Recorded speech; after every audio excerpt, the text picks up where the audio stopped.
Vladimir Putin did not build his influence in Europe through military force. He built it through political architecture, identifying governments that could be cultivated, leaders that could be pressured or purchased, and institutional mechanisms that could be used against the alliances they were supposed to strengthen.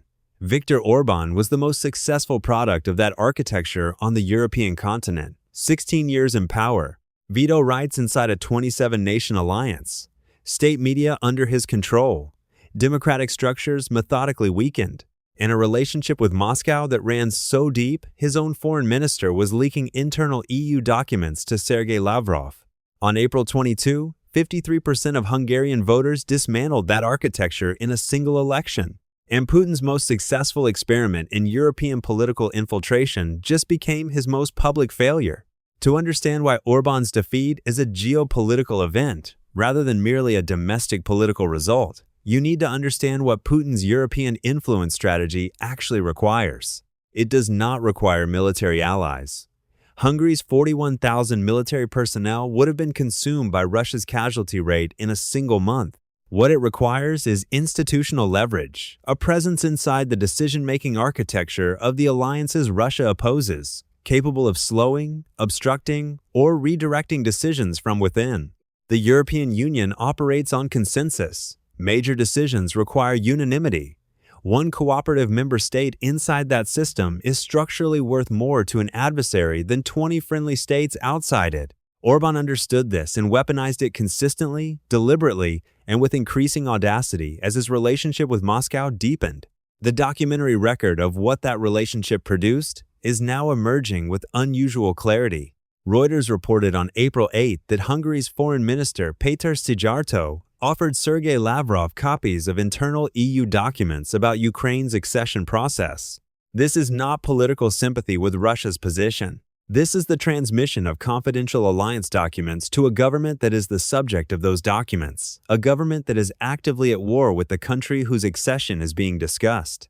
Leaked recordings further revealed that Szijjártó coordinated with Russia on finding ways to ease sanctions on Russian individuals working from inside the EU's institutional framework to undermine decisions that EU member states had collectively taken. The scale of what was being transmitted and coordinated through this channel is not yet fully known. What is known is that it was operating at the foreign minister level, with direct access to EU institutional documents, for an extended period.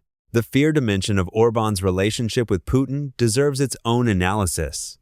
Orbán's political formula was not merely pro-Russian obsequiousness. It was a domestic political strategy that mirrored Putin's own fear as a tool of consolidation.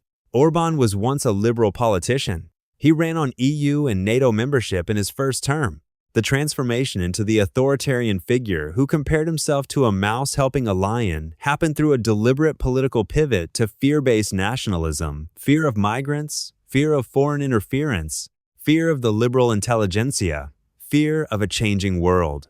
This is the Putin playbook replicated at the European level. The message: the only protection against an unstable, threatening outside world is the strong national leader who is willing to stand against it. And the strong national leader who was standing most visibly against the EU's liberal consensus was, conveniently, also the one leader inside the EU who consistently served Moscow's interests. Quick note, you're watching Iron Brief. If you haven't subscribed yet, now's the time. The Kremlin's response to Magyar's victory reveals the panic beneath the public composure. Dmitry Peskov, Putin's spokesman, announced that Hungary no longer enjoyed any special status with Russia and had placed itself on the list of unfriendly countries. He then stated that Russia had never been friends with Orbán. The claim is so demonstrably false given the documented relationship, the lion and mouse comparison, the document leaks, the energy deals, the vetoes deployed on Russia's behalf that its purpose cannot have been credibility. Its purpose was positioning.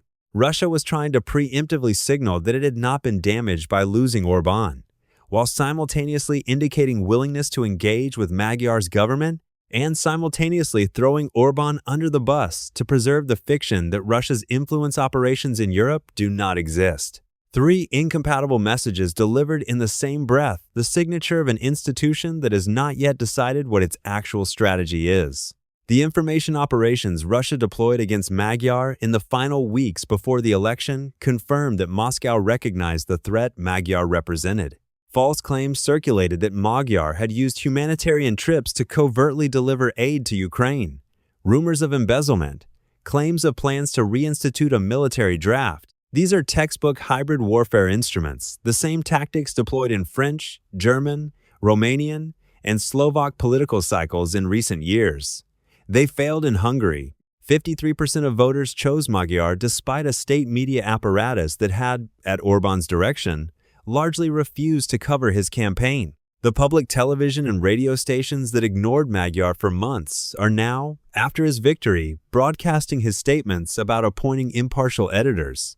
The propaganda infrastructure turned itself toward its new master with notable speed. But Orbán's story is not exceptional. It is the rule, and that is precisely what makes its failure so significant for Putin. The rule is that authoritarian influence operations in democratic systems require a combination of institutional control, media dominance, and sustained fear messaging to sustain themselves against democratic correction. Orbán had all three. He controlled state media. He had weakened or captured key democratic institutions over 16 years. He had run Hungary's public discourse through a fear framework that made his supporters resistant to opposition messaging, and he lost anyway. The implication for every similar operation running elsewhere in Europe, and there are others, is that democratic correction remains possible even when authoritarian consolidation has reached an advanced stage. That implication is the thing that frightens Putin more than the 90 billion euros. The Atlantic Council notes that Orbán's departure will likely remove Hungary's obstruction from Ukraine's EU and NATO integration process. But the broader geopolitical consequence goes beyond Ukraine's specific trajectory.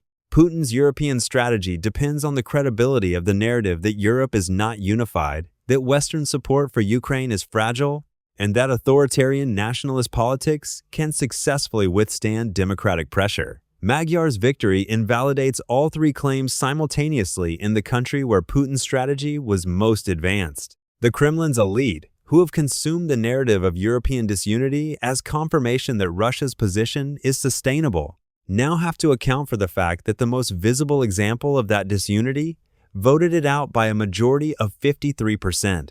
The question that neither Peskov nor anyone else in Moscow can answer is which government runs that experiment next, and whether the outcome will be the same. If you want to understand the specific defense procurement consequences of Hungary's political shift, check out our breakdown of the 90 billion loan and Ukraine's weapons acquisition priorities.